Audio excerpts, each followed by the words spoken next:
আসসালামু আলাইকুম। সাদিকা সারা কুকিং থেকে আপনাদের সবাইকে স্বাগতম। আজকে আমার রেসিপি খাসির মাংসের ভুনা।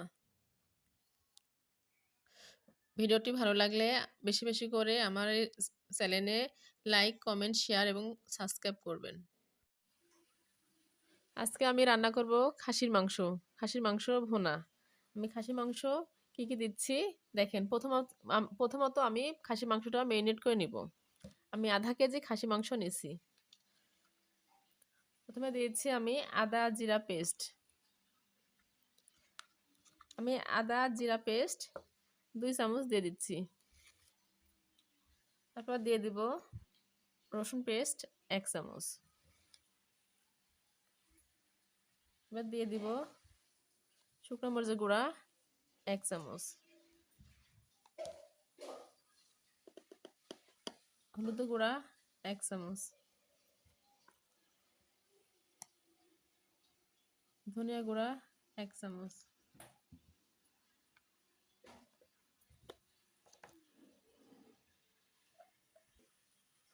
আমি 1 চামচ জিরা গুঁড়া দিয়ে দিলাম।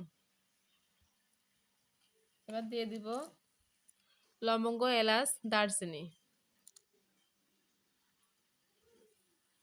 এবার দিয়ে দিব 3টা তেজপাতা। কয়েকটা আমি কোয়া রসুনও দিয়ে দিচ্ছি। এবার দিয়ে দিব পেঁয়াজ কুচি।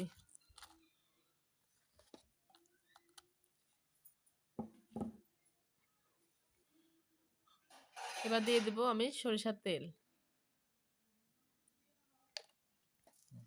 আমি পরের মতো লবণ দিয়ে দিচ্ছি, লাগলে আমি আবারও দিয়ে দেব। আমার সবগুলো মশলা দেওয়া শেষ।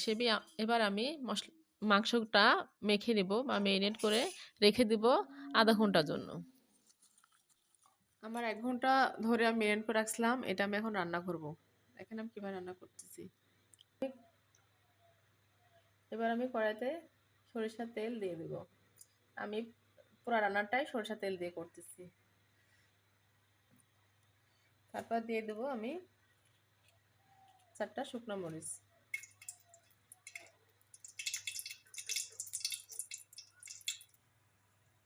এবার আমি দিয়ে দিলাম কাঁচা জিরা।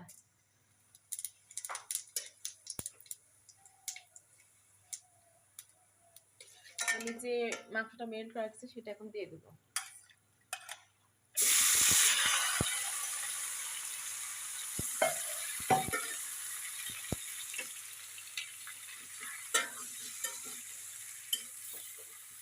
দেখেন মাংসটা কষাচ্ছি।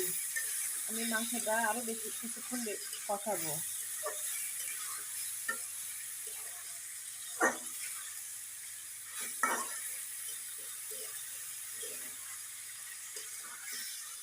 দেখেন আমার মাংসটা কষানো হচ্ছে।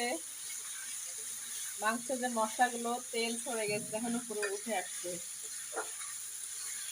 আর কিছুক্ষণ আমি কষাবো। কষানোর পর আমি যে ঝোলের জন্য পানিটা সেটা দিয়ে দেব। আপনারা ঠিক এভাবে একটু আরো বেশি একটু ভাজা করবেন, তারপরে পানিটা দিয়ে দিবেন। দেখেন আমার হচ্ছে কত সুন্দর হয়েছে। আমার দেখেন মশলাটা কষানো হয়ে গেছে, মশলা লেগে যাচ্ছে। এখন আমি পানি দিয়ে দিব।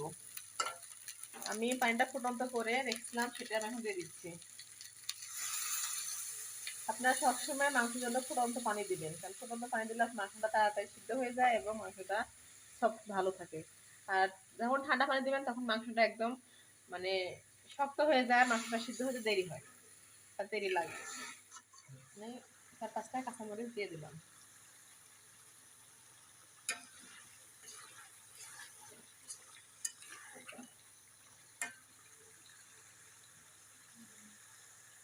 আমার রান্নাটা দেখেন শেষ। একদম পানিটা মরে গেছে, একদম শুকনো হয়ে গেছে, ভুনা ভুনা হয়ে গেছে। আমি আর জাল দিব না, জাল দিলে আমার মাংসটা লেগে যাবে এবং পুড়ে যাবে। দেখেন আমার মাংসটা একদম পারফেক্ট হয়ে গেছে, ঠিকঠাক।